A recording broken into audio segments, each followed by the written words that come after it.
When he first showed up, he had it when he was in his whatever face. That was only the dragon form. I think when he went hybrid, he took it off. But he has it on now. He's currently a hybrid. I think he put it on. Put it back on? Yeah, because Jinbe was around.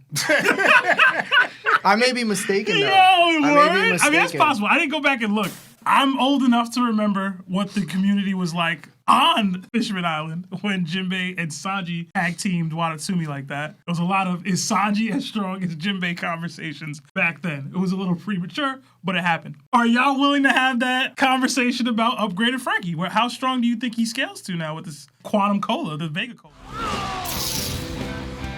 I did like Sanji's reaction to Killingham's comments on Fishman and him truly embracing Jinbe on the crew now. There's some conversation about this from some other YouTubers as well, but I like how he spoke throughout the chapter. He didn't say, like, that's my Nami earlier. He was like, that's our Nami, like, representing of the crew. Same thing with Jinbe here. Sanji's, like, showed an antagonistic view towards Jinbe after hearing the flashback on Fishman Island. And, like, it's good to see, like, he's progressing along in that relationship with him as they kind of continue on here. Handing out a lot of affirmations. Yeah.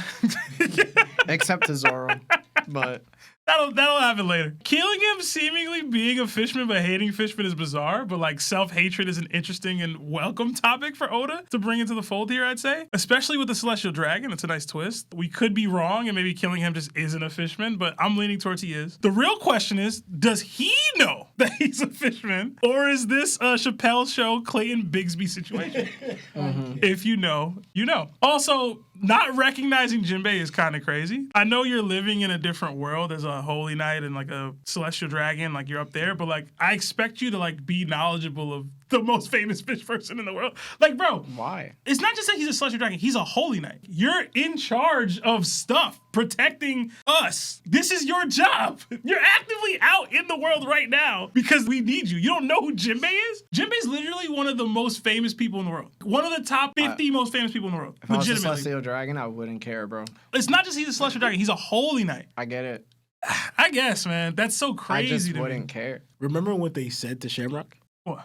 They said about how they were curious to why he came because you don't really indulge in these the world's affairs. In the world's affairs or these politics. Like right. Because like seeing how they're knights, none of that concerns you. Like you guys don't pay attention to that stuff. So I can see why he wouldn't know who Jinbe is. Because they just don't do it. I guess I was shocked. I was like, bro, what? That's so crazy to not know who Jinbe is. And then last part for me before I pass it to Law. Sanji's attack was great. I thought both attacks was great. The Vagabond Drill, the Dexter Right. I love Konkase in general, but I really wanted to ask y'all about the bubble mask piece of it. Obviously, Killingham should recover from this, like in terms of the attack damage. Like Sanji's not using Conqueror's Haki here. He's not taking Killingham out. But the bubble mask may have some additional significance for Killingham as he's the only one we see wearing the bubble mask like the typical Celestial Dragons do outside of the Holy Land. Maybe that's just... He took it off before. Did he take it off before? Was it? I feel like it was always on. No, I think he took it off before. Am I tripping? It was off when... Because when he first showed up, he had it when he was in his whatever face. That was only the dragon form. I think when he went hybrid, he took it off. But he has it on now. He's currently a hybrid. I think like, he put it it back on? Yeah, because Jinbe was around.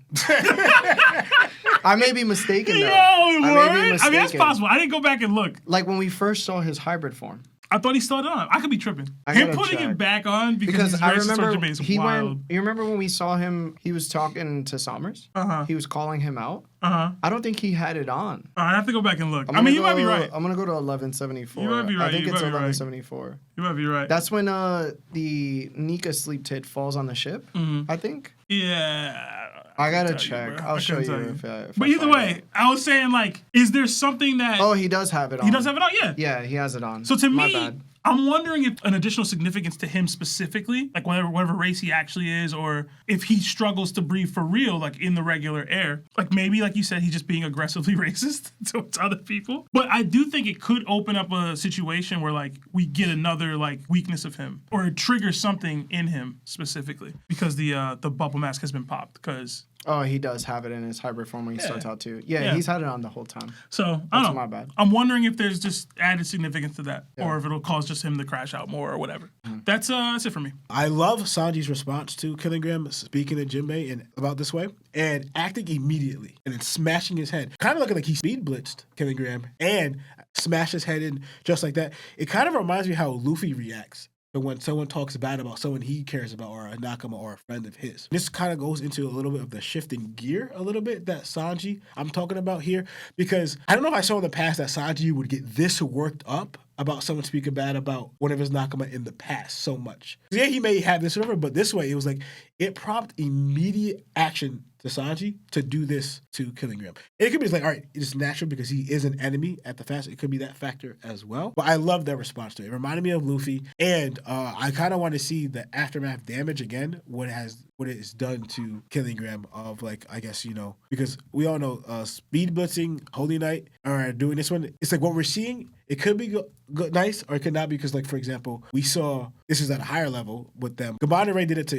Sommers, but that's also, what did it actually do to him? Is this the same level what Sanji did to them? Jinbe used the same Fishman karate punch that he used on the giant fishman. Watatsumi? Yeah, Watatsumi on Fishman Island. That's man. That's a good callback. Yeah, so like, all right, you see this massive creature in front of you. Watatsumi uses attack. And then you see this another massive creature in front of you, the Sleep Tid, you use a similar attack. Is this Jinbe's go-to attack to massive creatures to put them down? So I thought that was funny. Are you?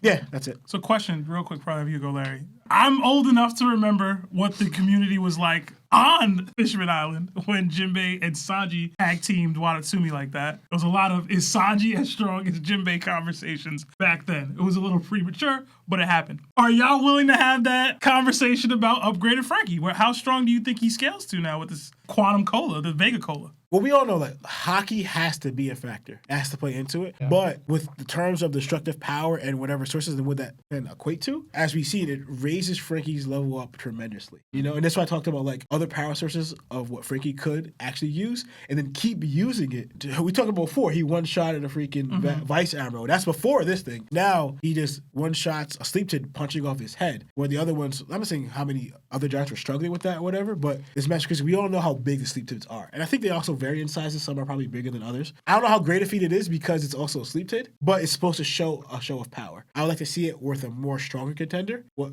Franky's able to do. But I think the fact that Oda wrote it here in this situation with Jinbe is for a reason. This new level of Jinbe is supposed to bring him closer, at the very least. Maybe not exactly, but closer to that level of Jinbe. Hockey has to factor because Jinbe didn't even use hockey hard in here. I would say he's still fifth. Oh, yeah, 100%. Yeah, I still got Jinbe over Franky. I just wanted to see.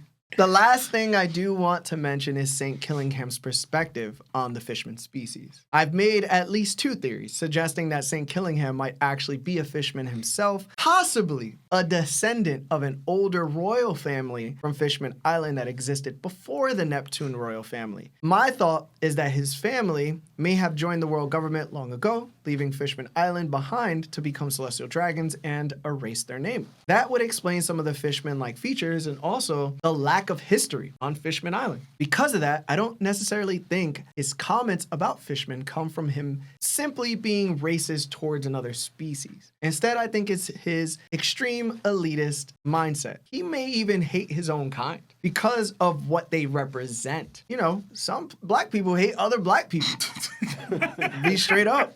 Some white people hate other white people. Straight up. In other words, he sees himself as having ascended beyond them. Is he double ascended?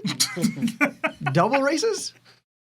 So it reminds me of what Sebastian said earlier, the Clayton Bigsby character from Dave Chappelle's show. The satirical example of someone who rejects their own identity because they've bought so deeply into an elitist ideology. In a similar way, St. Killingham might view himself as above Fishman, entirely because of his status as a celestial dragon. It also makes me think about Hoodie Jones, yo. In some ways, Hoodie might have foreshadowed the idea of fishmen who see themselves as superior and destined to pass judgment on others. Remember when Fukaboshi asked Hoodie what humans had done to him, and Hoodie responded with nothing? His hatred wasn't based on personal experience. It was ideological. Hoodie even murdered other fishmen who showed sympathy towards humans. This would be no different from Killingham saying you found sympathy with people who are not celestial dragons. I'm going to murder you even though you're a fishman. So when I look at St. Killingham, I still believe there's a possibility he is a fishman. The difference is he's an elitist who has completely rejected his origins and now sees himself as something higher because of his status.